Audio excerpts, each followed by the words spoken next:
कि हकीर जर्रे फिजा में बिखर गए होते, तबाहियों की हदों से गुजर गए होते। कि हकीर जर्रे फिजा में बिखर गए होते, तबाहियों की हदों से गुजर गए होते। बस गुनहगार थे कि हम के बस तौबा, खुदा करीब न होते तो मर गए होते, खुदा करीब न होते तो मर गए होते। और एक शेर कभी डॉक्टर राहत इंदौरी साहब ने एक शेर कहा था कि तेरा जिक्र मेरे मौला दिन रात करते करते, तेरा जिक्र मेरे मौला दिन रात करते करते मेरी बात बन गई है तेरी बात करते करते। और मैं मरा नहीं हूं लोगों तुम्हें भूल हो रही है, मैं मरा नहीं हूं लोगों तुम्हें भूल हो रही है। मेरी आंख सो गई है बरसात करते करते, मेरी आंख सो गई है बरसात करते करते। इन्हीं शेर के साथ मैं फाजिल नौजवान बाअमल आलिम दीन हजरत मौलाना फजल नूर अली साहब को मैं दावत सुखन देता हूं कि हजरत वाला आए और अपनी कीमती बयान से हम सबको मुस्तफीज फरमाए। आप लोग थोड़ा करीब करीब आ जाए, थोड़ा करीब आ जाए। अल्लाह अस्सलामु अलैकुम व रहमतुल्लाहि व बरकातुहू। वालेकुम सलाम व रहमतुल्लाहि व बरकातुहू। अल्हम्दुलिल्लाहि नहमदुहु व नस्तईनुहु व नस्तगफिरुहु व नुमिनु बिही व नतवक्कलु अलैहि व नऊज़ु बिल्लाहि मिन शुरूरि अनफुसिना व मिन सय्यिआति अअमालिना। मन यहदिहिल्लाहु फला मुज़िल्ल लहु व मन युज़लिलहु फला हादिय लहु। व नशहदु अन ला इलाहा इल्लल्लाहु वहदहु ला शरीका लहु व नशहदु अन्न सय्यिदना व मौलाना मुहम्मदन अब्दुहु व रसूलुहु। अम्मा बअद फ़अऊज़ु बिल्लाहि मिनश शैतानिर रजीम। बिस्मिल्लाहिर रहमानिर रहीम। अर्रिजालु क़व्वामूना अलन निसाइ बिमा फ़ज़्ज़लल्लाहु बअदहुम अला बअद व बिमा अनफ़क़ू मिन अम्वालिहिम। फ़स्सालिहातु क़ानितातुन हाफ़िज़ातुन लिलग़ैबि बिमा हफ़िज़ल्लाह। वल्लाती तख़ाफ़ून नुशूज़हुन्न फ़अिज़ूहुन्न वहजुरूहुन्न फ़िल मज़ाजिअ वज़रिबूहुन्न फ़इन अतअनकुम फ़ला तबग़ू अलैहिन्न सबीला इन्नल्लाह कान अलिय्यन कबीरा। सदक़ल्लाहुल अज़ीम। मोहतरम बुज़ुर्गों और दोस्तों, अज़ान के बारे में कमेटी हजरात की तरफ से ये बात आई है कि 7:45 बजे अज़ान हो जाए और टाइम कितना हुआ है? 7:30 हो गया है। 15 मिनट में मुझे ये समझ में नहीं आ रहा है कि 15 मिनट में मैं आपको क्या सुनाऊं। तमाम हजरात दीन की बातें लेकर आप हजरात के सामने आते हैं और दीन की बातें सुनाते हैं। सबसे पहले मैं आप हजरात से एक अर्ज़ करूं, कुछ जो दूर दूर बैठे हुए हैं ये मजलिस के अदब के ख़िलाफ़ है। और ये याद रखिए कि दीन बेअदबों को कभी नहीं आ सकता है। बेशक दीन के लिए सबसे पहली शर्त है कि मजलिस में अदब के साथ बैठा जाए। बेशक करीब आ जाए, करीब आ जाए। मैं आप हजरात को यही 10-15 मिनट में कोई वाक़या वगैरह नहीं सुनाऊंगा, कुछ मसाइल बताऊंगा बस। अल्लाह माशा अल्लाह। मैं वो मसाइल बताऊंगा जो दारुल क़ज़ा में दिन और रात पेश आते हैं और जिन परेशानियों से हम जूझ रहे हैं। और लोग ये बताते हैं कि ये बातें हमारे सामने आम तौर पर नहीं आ पाती हैं, जिसकी वजह से लोग नावाकिफ़ भी हैं और करने के बाद पछताते हैं। तो मैं ये सोच रहा था कि आप हजरात के सामने वो मोटे मोटे मसाइल आ जाएं। अल्लाह तबारक व तआला फरमाते हैं अर्रिजालु क़व्वामूना अलन निसा। बस मैं मसाइल ही बताऊंगा और कुछ नहीं बताऊंगा, वो भी मोटे मोटे मसाइल। बारीक मसाइल में तो आप भी उलझ जाएंगे और मैं भी फंस जाऊंगा, पता नहीं कहाँ गुम हो जाऊंगा। अल्लाह फरमाते हैं कि अर्रिजालु क़व्वामूना अलन निसा, के मर्द हजरात ये औरतों के जिम्मेदार हैं। जिम्मेदार किसको कहते हैं? ये मतलब नहीं है कि अब उसका औरतों का कान पकड़ के उठाया बैठाया जाए। जिम्मेदारी क्या है कि आप औरतों के जिम्मेदार, उनके पर्दों के जिम्मेदार, उनके खाने पीने के जिम्मेदार, उनके रहने और उनके कपड़े के जिम्मेदार, उनकी ज़िंदगी की तमाम चीज़ें जो रिहाइश के एतबार से हैं, खाने पीने के एतबार से हैं, कपड़े लत्ते के एतबार से हैं, ये सारी जिम्मेदारियां मर्दों पर आती हैं। यह है जिम्मेदार होने का मतलब। और एक बात ये भी आई, आज ही ये बात आई कि एक शख्स अपनी बीवी को मार पीट भी कर रहा है। बहुत ही बुरी चीज है। औरतों के साथ बदसलूकी बहुत ही बुरी चीज शरीयत में बताई गई है। अल्लाह तबारक व तआला फरमाते हैं, अर्रिजालु क़व्वामून अला निसाई बिमा फ़ज़्ज़लल्लाहु बअज़हुम अला बअज़ व बिमा अनफ़क़ू मिन अमवालिहिम फ़स्सालिहातु क़ानितातुन हाफ़िज़ातुन लिलग़ैबि बिमा हफ़िज़ल्लाह वल्लाती तख़ाफ़ून नुशूज़हुन्न। अब बीच की कुछ बातें मैं छोड़ रहा हूँ, सिर्फ मसाइल पर मैं बात कर रहा हूँ। अल्लाह फरमाते हैं कि देखो, औरत और मर्द जो आपस में ज़िंदगी गुजारते हैं, नोक झोंक होती रहती है। ये नहीं है कि बिल्कुल कभी कोई बात ही ना हो, कभी नोक झोंक ही ना हो। ये ज़िंदगी में कभी नहीं हो सकता है। औरत और मर्द के दरमियान ज़िंदगी गुजारने के नतीजे में कुछ नोक झोंक होती ही रहेगी। तो इसका तरीक़ा क्या है, कैसे इसको सुधारा जाए? अल्लाह फरमाते हैं, वल्लाती तख़ाफ़ून नुशूज़हुन्न फ़इज़ूहुन्न। देखो, अगर तुम औरतों की तरफ से कभी बेरुखी देखो, औरतें होती हैं कभी नाज़ो नखरे की वजह से, कभी बेरुखी किसी और चीज़ की वजह से। अगर वक्त मिला तो मैं इसकी तफसील करूँगा आगे। और नाफरमानी अगर उनकी तरफ से देखो, फ़इज़ूहुन्न, अल्लाह फरमाते हैं कि उनको समझाया करो। ये नहीं कि फ़ौरन डंडा पकड़ा और ऐसी की तैसी। अल्लाह फरमाते हैं कि फ़इज़ूहुन्न, उनको समझाओ, नसीहत करो, अच्छी अच्छी बातें बताओ कि देखो तुम घर की जिम्मेदार हो, घर की रानी हो, तुमसे ये गलती सरजद हो जाना अच्छी बात नहीं। ये घर की भी बदनामी है, तुम्हारी भी बदनामी है, तुम्हारे माँ बाप की भी बदनामी है, हमारी भी बदनामी है। इन बातों से उनको समझाया जाए।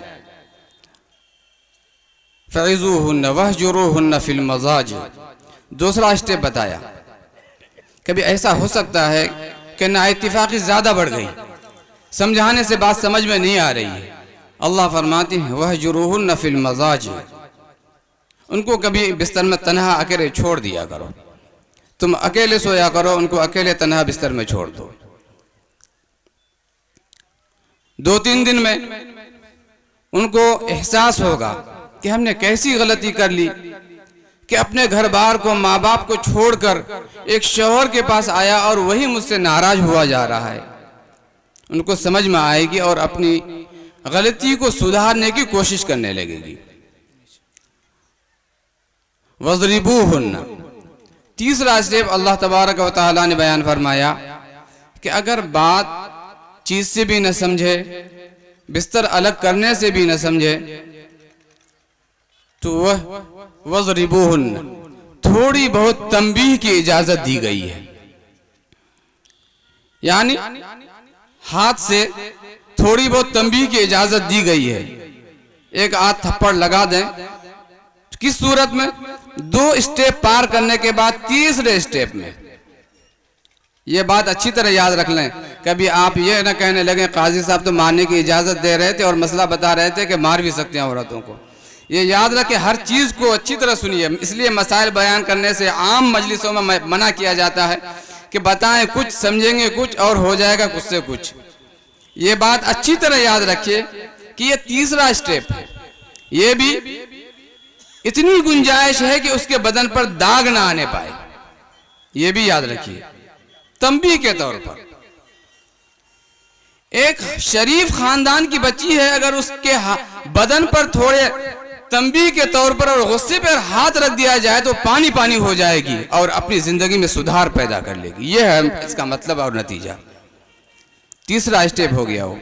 चौथा स्टेप अल्लाह फरमाते हैं व इन खिफ्तुम शिक़ाक़ बैनिहिमा फबअसू हकमम मिन अहलिही व हकमम मिन अहलिहा इन युरीदा इस्लाहन युवफ़्फ़िक़िल्लाहु बैनहुमा इन्नल्लाह कान अलीमन खबीरा। चौथा स्टेप यह है कि उससे भी बात समझ में नहीं आती, तंबीह भी की जाती है, बात समझ में नहीं आती है। अल्लाह फरमाते हैं कि अब एक काम करो, एक हकम मर्द की तरफ से लो और एक हकम औरत की तरफ से लो, यानी एक आदमी, एक समझदार आदमी मर्द की तरफ से लो और एक समझदार आदमी औरत की तरफ से लो और दोनों मिलकर के दोनों समझाने की कोशिश करें और इसकी तहकीक करें कि गलती किसकी तरफ से हो रही है। ऐसा तो नहीं है कि मर्द ही उसके ऊपर जुल्म करता जा रहा है या औरत की तरफ से नाफरमानी बढ़ती जा रही है। अल्लाह फरमाती हैं इन युरीदा इस्लाहन, अगर ये दोनों इस्लाह करने की कोशिश करेंगे युवफ़्फ़िक़िल्लाहु बैनहुमा, अल्लाह फरमाते हैं कि दोनों के दरमियान इत्तिफाक पैदा फरमा देगा। हमारी जिम्मेदारी ये बढ़ जाती है, खानदान वालों की जिम्मेदारी ये बढ़ जाती है कि अगर मियाँ बीवी के दरमियान नाइत्तिफाकी बढ़ती जा रही है, भाई बिरादर बाप माँ ये मिलकर के अब कोशिश करेंगे दोनों के दरमियान इस्लाह पैदा करने की। औरत के घर की तरफ से भी लोग करेंगे, मर्द के घर की तरफ से भी लोग इस्लाह पैदा करने की कोशिश करेंगे और दोनों पर दबाव डाल करके ये पेशकश करेंगे कि तुमको भी अच्छी राह इख्तियार करनी है और तुमको भी अच्छी राह इख्तियार करनी है। और जब दोनों अपने हुकूक अदा करने पर आ जाएंगे तो अल्लाह इत्तिफाक पैदा फरमा देगा। ये एक मसला इधर रहा। अब दूसरी तरफ चलिए, यहां अल्लाह तबारक व तआला ने फरमाया कि औरतों की तरफ से अगर नुशूज नजर आए, नाफरमानी नजर आए तो मर्द हजरात ये तरीका इख्तियार करेंगे व इन इम्राअतुन खाफत मिन बालिहा नुशूजन औ इरादन फला जुनाह अलैहिमा। अल्लाह तबारक व तआला फरमाते हैं कि अगर औरतें अपने मर्द की तरफ से नुशूज और एराज देखने लगे, औरतें अगर अपने मर्द की तरफ से नुशूज और एराज देखने लगे, वो पहला हुक्म मर्दों का था। दूसरा हुक्म इसी 5वें पारे में आखिरी तरफ अल्लाह तबारक व तआला ने औरतों को यह हुक्म फरमाया व इन इम्राअतुन खाफत मिन बालिहा नुशूजन औ इरादन। और अगर औरतें हमारे पर्दे के पीछे जो हमारी माएँ और बहनें बैठी हैं, मैं उनसे मुखातब हूँ कि वो जरा इसको गौर से सुने। अल्लाह फरमाते हैं कि अगर औरतें अपने मर्द की तरफ से नुशूज देखे और एराज देखे, यानी दिल उधर से फिरा हुआ देखे, फला जुनाह अलैहिमा अन युस्लिहा बैनहुमा सुलहा व सुलहु खैर। अल्लाह तबारक व तआला फरमाते हैं तो अब उन दोनों पर कोई हरज की बात नहीं है कि दोनों आपस में सुलह करने की कोशिश करें। व उहज़िरतिल अनफुसु शुह व इन तुहसिनु व तत्तकू फ़इन्नल्लाह कान गफूरर रहीमा। अल्लाह तबारक व तआला फरमाते हैं कि अनफुसु शुह के नफ्स के अंदर बुख्ल बसा हुआ है। बसा औकात बल्कि अक्सर मियाँ बीवी के दरमियान तो झगड़ा पैदा होता है। इसकी वजह ज्यादातर यह बनती है कि औरतें फजूल खर्ची करने की आदी बन जाती हैं और मर्द हजरात जो कमाते हैं उससे ज्यादा उसकी मांग बढ़ जाती है। अच्छा कपड़ा चाहिए, अच्छा खाने पीने के सामान चाहिए, उसके ज़ेब ज़ीनत के लिए अच्छी अच्छी चीजें चाहिए। अगर मर्द हजरात उन चीजों को पूरा नहीं कर पा रहे हैं तो फिर औरतों की तरफ से भी यह नाफरमानियां आने लगती हैं और मर्द हजरात उससे तंग आकर के अपना दिल उधर से फेरना शुरू करते हैं कि घर को शादी की थी घर को बसाने के लिए और सुकून पैदा करने के लिए, लेकिन यहाँ सुकून पैदा होने के बजाय बदअमनी और बेचैनी बढ़ती जा रही है, जिसकी वजह से मर्द हजरात का दिल फिरता जाता है। तो अल्लाह तबारक व तआला फरमाते हैं वउहज़िरतिल अनफुसुश्शुह व इन तुहसिनु व तत्तक़ू फ़इन्नल्लाह कान गफ़ूरर रहीमा वलन तस्ततीअू अन तअदिलू बैनन निसाइ वलौ हरस्तुम फला तमीलू कुल्लल मैल फतज़रूहा कल मुअल्लक़ा व इन तुस्लिहू व तत्तक़ू फ़इन्नल्लाह कान गफ़ूरर रहीमा। ऐसी सूरत में औरतें क्या करें? कहते हैं कि औरतें अपने नफ़क़े में से कमी करना शुरू करें। खर्च अगर हो रहा था 500 रुपये हफ्ता तो 300-400 रुपये पर अपनी जिंदगी और घर की कफालत करना शुरू करें और मर्दों पर जरा आसानी का मामला करना शुरू करें अगर घर चलाना हो तो, ताकि मर्द हजरात जो कमा कर ला रहे हैं आसानी से घर का खर्च चल सके। ज्यादा ज़ेबो ज़ीनत पर पैसा खर्च करने की जरूरत नहीं है। मर्द हजरात पर जरा नरमी करे और उनके इखराजात में उनका बोझ कम करने लगे। व इन तुहसिनु व तत्तक़ू फ़इन्नल्लाह कान गफ़ूरर रहीमा। अल्लाह फरमाते हैं अगर तुम एहसान करोगे और तक़वा इख्तियार करोगे, अल्लाह तबारक व तआला गफ़ूरर रहीमा, मग़फ़िरत करने वाला भी है और रहम करने वाला भी है।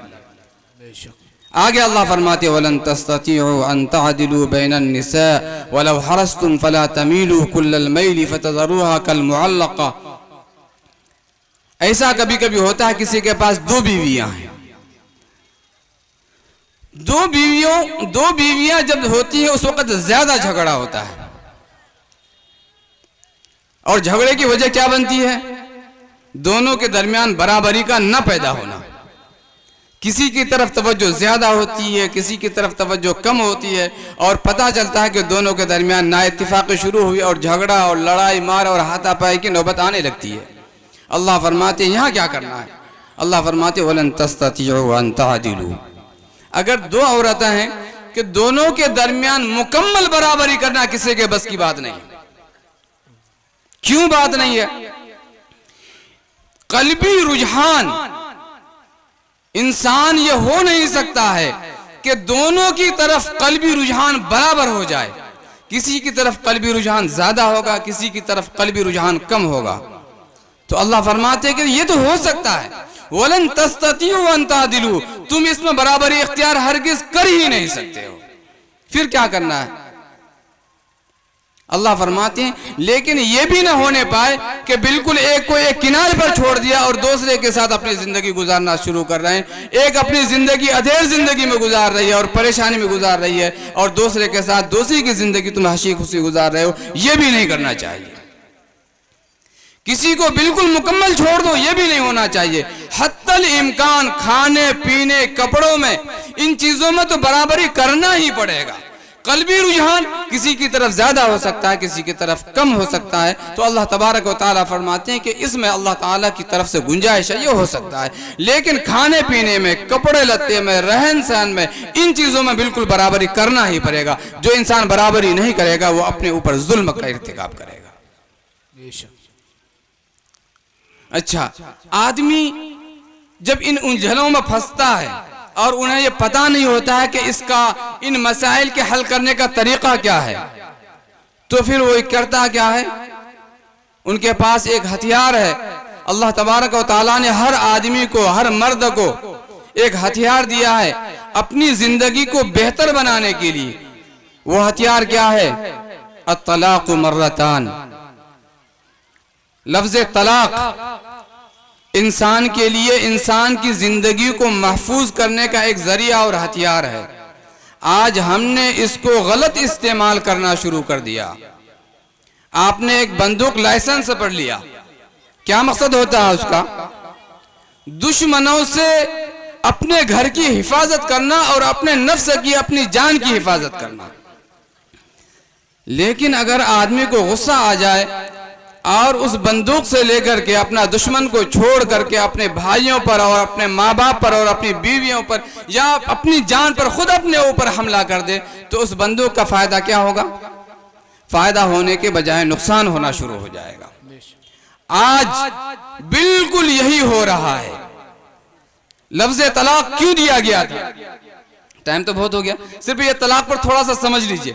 ये तलाक की वजह से लोग बहुत परेशान हैं। तलाक इंसान को इसलिए दिया गया था कि खुदा न खास्ता ऐसा हो सकता है, वइन यतफर्रका युगनिल्लाहु कुल्लम मिन साअति, वो जो हमने ये तरीका बताया कि जिंदगी को सुलह करने के लिए, जिंदगी को निहज पर लाने के लिए ये तरीके हैं।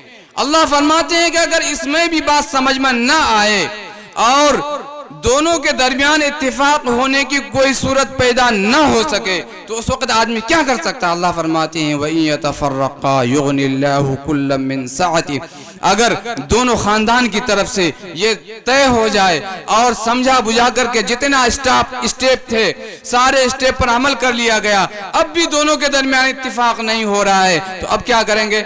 तो कहते हैं कि अगर मसलहत इसी में हो कि दोनों अपनी जिंदगी को अलग कर लें, ये कहीं और जाकर के बेहतर जगह जाकर शादी कर ले, दूसरी तरफ लड़की जाकर के कहीं अच्छी जगह शादी कर ले और दोस्तने की जिंदगी वहां जाकर के बेहतर जिंदगी गुजर सकती है, तो बेहतर यह है कि दोनों को अलग कर दिया जाए और दोनों अपनी अपनी जिंदगी, अपनी दूसरी शादियां करके वहां अच्छी जिंदगी गुजारे। तो अल्लाह फरमाते हैं वइन यतफर्रका, दोनों के दरमियान इख्तलाफ हो जाएगा और दोनों के दरमियान तफरीक हो जाएगा।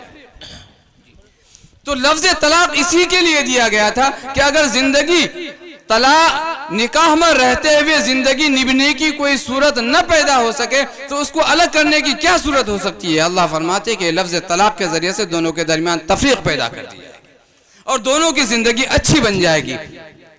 तो ये तलाक लफ्ज तलाक इंसान की इस्लाह के लिए है या इंसान की तबाही के लिए? आप खुद बताएं इस चीज को। इंसान की इस्लाह के लिए, जिंदगी को बेहतर बनाने के लिए, लेकिन इसका इस्तेमाल हमने क्या कर दिया? वही मिसाल बिल्कुल ही बंदूक घर में अपने घर की हिफाजत के लिए था, जिंदगी को बेहतर बनाने के लिए था, लेकिन गुस्सा आया और अपने ही ऊपर बंदूक को तान लिया गया। तो ये शरीयत की गलती नहीं है, ये उस इंसान की गलती है जो इंसान पढ़ाई लिखाई से बिल्कुल आरे है और कुछ पढ़ना लिखना नहीं चाहता है, कुछ समझना नहीं चाहता है, वो उसकी गलती है, शरीयत की गलती कुछ भी नहीं है। शरीयत तो हमेशा ये चाहती है कि हर इंसान की जिंदगी बेहतर बन जाए। लफ्ज तलाक इसलिए दिया गया। अब इसमें एक है लफ्ज तीन तलाक। तीन तलाक क्या है? आज सबसे ज्यादा इसी पर रोया जाता है कि शरीयत में और इस्लाम धर्म में तीन तलाक के जरिए से एक औरत की जिंदगी तबाह कर दी जाती है। ये एतराजात सिर्फ हमारी तरफ से नहीं है, बहुत सारे लोगों की तरफ से है। तो मैं इसको अच्छी तरह समझा देना चाहता हूं। लफ्ज तीन तलाक का मतलब यह है फ़इन तल्लक़हा फ़ला तहिल्लु लहु मिन बअदु हत्ता तनकिह ज़ौजन गैरा। अल्लाह फरमाते हैं अगर कोई इंसान तीन तलाक दे देता है तो अब उससे शादी करने की कोई गुंजाइश बाकी नहीं रहती है। अच्छा, अब आपको भी समझ में आ रहा होगा कि इंसान गुस्से में तलाक दे देता है तो इससे यकीनन औरत की जिंदगी बर्बाद और तबाह हो जाती है। ये गलत फहमी इसलिए हमारे अंदर पैदा हुई कि हमने अत्तलाक़ु मर्रतान फ़इम्साकुम बिमारूफ़िन औ तसरीहुम बिइहसान, हमने इस आयत को मुकम्मल तौर पर तिलावत नहीं किया और उसको नहीं समझा, उसको नहीं बूझा। इसका शान नुज़ूल यह है कि नबी करीम सल्लल्लाहु अलैहि वसल्लम के मबऊस होने से पहले अरब में जहालत आम था और उस वक़्त औरतों की हैसियत एक लौंडी और एक खादमा से बढ़कर के नहीं थी। किसी के घर में बच्ची पैदा हो जाती थी कि उसको जिंदा दफन कर दिया जाता था। उस वक़्त यह मामूल था कि मर्द हजरात औरतों को 3 तलाक, 5 तलाक, 10 तलाक, 100-200 तलाक तक दे दिया करते थे और फिर ये कहते थे कि नहीं हमने उसको तलाक नहीं दिया, फिर हम इसको अपने घर में रखेंगे। यानी औरतों को परेशान किया जाता था और कई तलाक दे दिया जाता था, फिर उसको पकड़ के लाया जाता था कि नहीं ये मेरे ही निकाह में है, ये मेरे निकाह से जुदा नहीं हुई है, फिर उसको रखता था, उसके साथ जुल्म ज्यादती की जाती थी, फिर तलाक देता था। यानी उसके ऊपर जुल्म और सितम ढाने के जितने रास्ते थे सारे रास्ते इस्तेमाल किए जाते थे। जब इस्लाम आया, 3 तलाक तो समझा दूं जरा, इससे लोग बहुत परेशान हैं। आपके जलसा करने का मकसद ये है कि हमको कुछ इल्म मिल जाए, और ये मकसद आपका ही मकसद हल हो रहा, मेरा नहीं। मैं तो जानता हूँ मैं अपनी बीवी के साथ जो मामला कर रहा हूँ करता रहूंगा, लेकिन आम लोग जो हैं परेशान हैं उनको जरा समझा देता हूँ। ऐसा करते हैं काजी साहब, अगर जो लोग मौजूद हैं अगर प्यासे हैं, तरब और तलब है, तो क्या कल जोहर की नमाज पढ़ेंगे आप लोग? यहाँ हाथ रखिए तो पढ़ेंगे इंशाअल्लाह। ये देखिए मुफस्सिर कुरान की मुकम्मल तफसीर हो रही है, और इसी इल्म के लिए दुनिया परेशान है। जो देवबंद सहारनपुर बड़े बड़े दूर जा रहे हैं, जो आपको दे रहे हैं यहाँ, तो अगर जोहर की नमाज पढ़ेंगे तो इंशाल्लाह जोहर ता असर मुकम्मल। जिस तलाक के लिए मोदी योगी सब परेशान है, उसी तलाक को आपको समझाएगा। सुनेंगे इंशाल्लाह? हाथ उठाइए, पढ़ेंगे नमाज। क्या कहे साहब कल जोहर के तासर? माशाअल्लाह, वाह सुभान अल्लाह। एक बात बताऊं, एक मिनट, कोई नहीं उठेगा भाई, कोई नहीं उठेगा। सुनिए, आप हजरात अगर रिश्तेदारी कराए तो आपके यहाँ समधी है, समधी है ना? अगर आपके यहाँ समधी आ जाए तो समधी के लिए बहुत इंतजाम करते हैं, गद्दा लगाते हैं, तकिया लगाते हैं, बेहतरीन रूम शिफ्ट करते हैं, और कहते हैं खाना वाना खिलाते हैं, अच्छा खिला के तो समधी सो जाइए, और समधी को बेहतरीन इंतजाम करके छोड़ देते हैं। और उसके कान में अगर आप कह दीजिएगा समधी सुनिए, आपके लिए सब इंतजाम, यहाँ बर्न है, यहाँ बल्ब है, यहाँ लाइट है, यहाँ लेटरिन है, यहाँ बाथरूम है, सब परेशानी नहीं, कोई परेशानी तो नहीं है, लीजिए सब कर दिए। लेकिन सुनिए, कभी कभी सांप निकलता है इस रूम से, तो बताइए समधी को नींद आएगी? पूरी रात नींद नहीं आएगी उसको। उठ उठ कर देखेगा कहाँ क्या हो रहा है, किधर से सांप आ रहा है। आपकी बात पे इतना एतमाद कर लिया तो अल्लाह के रसूल और अल्लाह ने ऐलान किया मौत का वक्त कोई मुतय्यन नहीं है, कब आ जाए। अभी आप हैं, पता नहीं फजर पढ़ पाएगा नहीं भाई, तो क्या ईशा की नमाज इस वक्त जमा से सब पढ़ेंगे यहाँ? पता नहीं। अल्लाह फरमाते हैं कुरान करीम के अंदर कि मौत कब आ जाए पता नहीं है। आप और हम मर जाए तो कम से कम ये ईशा की नमाज गवाह हो जाएगी, अल्लाह के यहाँ बख्शिश का जरिया बन जाए, तो नमाज पढ़ेंगे सब यहाँ। यही मकसद है मेरी जिंदगी का मकसद, तेरे दीन की सरफराजी, मैं इसीलिए मुसलमान, मैं इसीलिए नमाजी। पढ़ेंगे इंशाल्लाह। हाथ उठाइए, अजान होने जा रही है, अजान के बाद जमात होगी और सबको जमात से नमाज पढ़ना, छोटे बड़े बूढ़े सबको इंशाल्लाह। कोई नापाक नहीं, सब पाक है, मुसलमान पाक है, ईमान वाला पाक है। पढ़ेंगे इंशाल्लाह। और कल जोहर की नमाज सब आप लोग पढ़ेंगे ना, और एक एक आदमी 4 को लेकर आइएगा कि चलो तलाक का मसला समझना है, आएंगे इंशाल्लाह। एक एक आदमी 4 को लाना है, लाएंगे इंशाल्लाह। भाई साहब गुस्ताखी माफ, बहुत बेइज्जती हो रही है। और ये बात याद रखिए, जोहर ता असर भी अगर तलाक पर बात होने लगे तो ये भी आपके लिए नाकाफी होगी, इसलिए कि सूरतुत तलाक 2 सफ़े की एक सूरत है, 28वें पारे में मुकम्मल तलाक की तफसीर की गई है, और मैं तो अभी वहां तक पहुंचा भी नहीं हूं, अभी ये 2रे पारे में हूं। इसलिए अगर आप, मैं देख लूंगा, अगर लोग यहाँ जोहर की नमाज पढ़ेंगे तो आऊंगा, नहीं तो फिर कोई जरूरत नहीं है।